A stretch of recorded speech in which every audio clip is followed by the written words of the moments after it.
Hello कर्क राशि cancer, I hope आप अच्छे हैं, हैप्पी है और अपना ख्याल रख रहे हैं। सो कर्क राशि कैंसर, चलिए देखते हैं कि आने वाली वीक आपके लिए लव मैसेजेस क्या आ रही है। ठीक है, सो हम सबसे पहले आपकी कार्ड शफल करते हैं कर्क राशि, फिर हम बात करेंगे। सो कर्क राशि, आने वाली वीक आपके लिए क्या मैसेजेस आ रही है, एंड ये इंस्टेंट द टावर है। यहाँ पर आप में से बहुतों के लिए, मैंने शायद इसके पहले भी आपकी जब रीडिंग की है, आपकी लव मैसेजेस कुछ वैसी ही आई है। कर्क राशि, आपकी लाइफ में कुछ हार्ट ब्रेक कुछ चल रही है। देखिएगा इतनी सारी कार्ड्स आपके लिए गिरी है, राइट। ऐसा लग रहा है कि आपके लिए बहुत सारे आपको मैसेजेस देने की कोशिश की जा रही है, बहुत सारी गाइडेंस देने की कोशिश की जा रही है।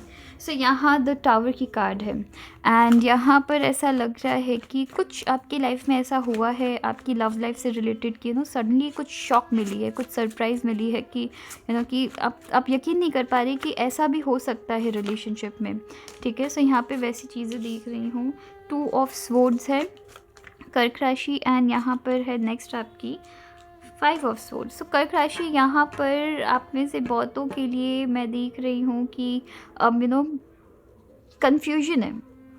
ठीक है, यहाँ पे कन्फ्यूजन है, या तो किसी 2 लोगों के बीच कन्फ्यूजन है कि आप समझ नहीं पा रहे हैं कि क्या हो रहा है, या तो इस रिलेशनशिप में एट प्रेजेंट जिस रिलेशनशिप में है आप, वहाँ पर आपकी फ़ाइट बहुत ज़्यादा हो रही है। ठीक है, एंड यहाँ पर अगेन कन्फ्यूजन है कि अगर मैं पिक करूँ तो किसे पिक करूँ।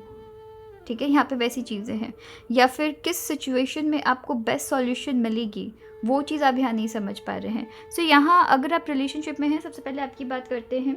यहाँ ज़बरदस्ती की फ़ाइट्स बहुत ज़्यादा हो रही है, जहाँ आप दोनों शायद बात करके एक सॉल्यूशन में आ सकते थे, यहाँ पे ज़बरदस्ती की फ़ाइट बहुत ज़्यादा हो रही है। मे बी आप ऐसे सिचुएशन में हैं या ऐसी रिलेशनशिप में है जहाँ आप दोनों की बन नहीं रही है, बट फिर भी आप यहाँ पे कैसे भी करके इस रिलेशनशिप को चलाने की कोशिश कर रहे हैं। यहाँ ऐसा लग रहा है जहाँ पर एक दूसरे को समझने के बजाय यहाँ पे अपनी बातों को मनवाना, एंड दोनों ही बहुत ज़्यादा गुस्से वाले हैं। आप भी जितना गुस्सा करते हैं वो भी उतना गुस्सा करते हैं, आप चीखते हैं तो वो भी चीखते हैं, आप यहाँ पे नाराज़ होते हैं तो वो भी नाराज़ होते हैं। टिट फॉर टैट रिलेशनशिप में टिट फॉर टैट वाली चीज़ें होनी नहीं चाहिए, बट यहाँ टिट फॉर टैट की जा रही है कि कि अगर आपने सर्टेन काम नहीं किए तो मैं भी सर्टेन काम नहीं करूँगा, अगर आपने मुझे सर्टेन चीज़ों को करने से मना किया है तो मैं भी नहीं करूँगा, मैंने भी आपको मना करना है सर्टेन चीज़ों को करने से, राइट। यहाँ पे वैसी चीज़ें देखेंगे, यहाँ पे कंटिन्यूस रेड फायर, अग्रेशन, गुस्सा, पुरानी चीज़ों में जितनी भी आप दोनों की फाइट हुई है उससे अभी तक आपने ओवरकम नहीं किया है, उसको लेकर अभी तक आपने सर्टेन सॉल्यूशंस नहीं निकाली है, बट यहाँ पे नई प्रॉब्लम्स और अराइज हो रही है, समझ रहे हैं आप। यहाँ कंटिन्यूस आपकी टिट फॉर टैट चल रही है कि अगर सामने वाले ने मुझसे रिलेटेड सर्टेन डिसीजन लिया है या मुझे किसी चीज़ में रोक टोक किया है जो कि नहीं करनी चाहिए, ऑब्वियसली यहाँ पे मैं भी वैसे ही करूँगा। पुरानी बातों में हो सकता है कि आप दोनों ने आप दोनों की फाइट्स बहुत ज़्यादा हुई है कभी ना कभी, या कंटिन्यूस होती रहती है, एंड वहाँ क्या होता है कि पुराने प्रॉब्लम्स की सॉल्यूशन नहीं निकालते हैं, पुराने प्रॉब्लम्स में एक साथ बैठ के बात नहीं करते हैं, डिस्कस नहीं करते कि देखो ये चीज़ आपने कहा था, ये मुझे पसंद नहीं है, इसे नहीं करना है, या ये सर्टेन चीज़ें हम दोनों से हुई है गलती एंड उसे हमें रिपीट नहीं करना है। डिस्कशन नहीं करते हैं, फाइट करते हैं, जिसकी वजह से क्या हो रहा है कि यहाँ सामने वाले के अंदर भी अग्रेशन है, आपके अंदर भी अग्रेशन है, पुरानी बातों को लेकर अग्रेशन है, पुरानी चीज़ें सॉल्व नहीं हुई, नई चीज़ें यहाँ पे आप दोनों की खड़ी हो गई प्रॉब्लम्स, एंड फिर क्या करते हैं, पुरानी बातों को भी ले आते हैं।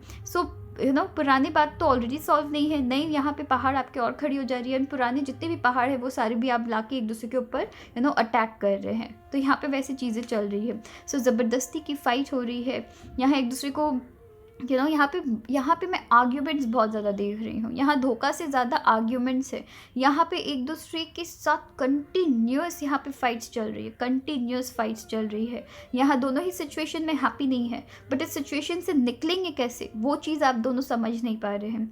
यहाँ निकलना कैसे है, अगर आप अपने रिलेशनशिप में अग्रेशन लेके बैठेंगे, बिकॉज इंसान लाइफ पार्टनर किसे कहते हैं, यहाँ पर आपको जहाँ अपने लाइफ पार्टनर को अपने लाइफ पार्टनर के साथ हैप्पी रहना चाहिए। आप उनको ही अपने दुश्मन बना रखें, मतलब जिस पर्सन को आपको अपने लाइफ में सबसे ज़्यादा जिनसे प्यार मिलनी चाहिए या आपको जिनको सबसे ज़्यादा प्यार देनी चाहिए, आप उन्हीं को अपने दुश्मन बना के रखे हैं एंड उनके साथ चूज़ कर रहे हैं फिर रहना, ठीक है। सो यहाँ पे वो चीज़ है, अगर आप मैरिड हो तो मैं आपको नहीं कह रही कि मतलब रिश्ता तोड़ दो, ठीक है।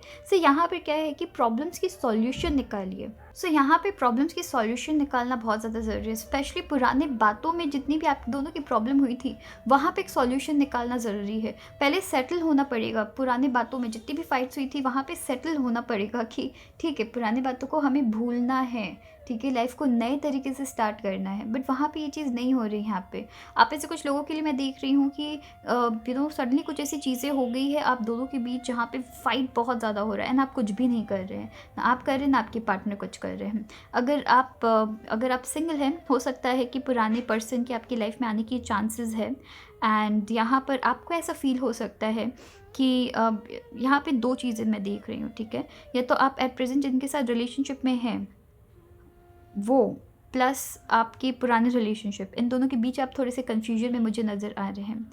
एंड दोनों ही तरफ या तो चीज़ें अच्छे नहीं हैं या फिर आपकी डिसीजंस वो दोनों ही दोनों ही रिलेशन को ख़राब कर रही है। मतलब अगर एक्स से आप निकल गए हैं बट फिर भी उनसे बात करने की कोशिश कर रहे हैं, उनको कांटेक्ट में रखने की कोशिश कर रहे हैं, तो यहाँ ज़बरदस्ती की फ़ाइट आप क्रिएट कर रहे हैं। जिनके साथ आप एट प्रेजेंट अगर उनको पसंद नहीं है कि आप अपने एक्स से मिले बट फिर भी आप चूज़ कर रहे हैं उनसे मिलना, वो भी तब जब उन्होंने आपको हर्ट किया है, वो भी तब जब वो आपके लिए अच्छी इंटेंशन नहीं रखते हैं, तो यहाँ आप चीज़ों को खुद कॉम्प्लिकेट कर रहे हैं।